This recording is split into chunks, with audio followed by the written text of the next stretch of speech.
বিসমিল্লাহিররহমানিররহিম। আজকে আমি বানাবো হলো বিফ শিক। তো এর জন্য আমি মাংসটাকে ভালো করে ধুয়ে তারপরে একটু ছেঁচে নিছি। তো এটার সাথে এখন আমি কী কী মিক্সড করবো সেটা দেখাচ্ছি।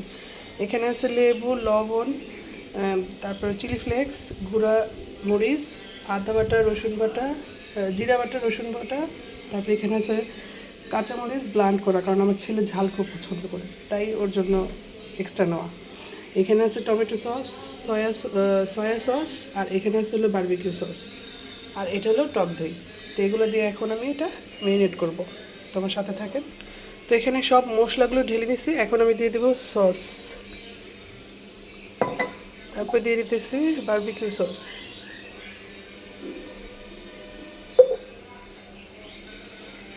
দিয়ে দিলাম একটু সয়া সস,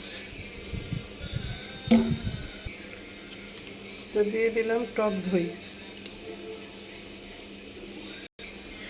তো দিয়ে দিলাম লেবু।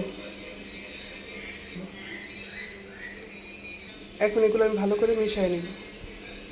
তো আমার এটা মাখানো শেষ। এখন আমি কাঠিতে শিকগুলো ভরে নিব। তো আমার এখানে আটটা আটটা শিক হয়েছে। তো এখন আমি এগুলো ফ্রিজিং করে রেখে দিব।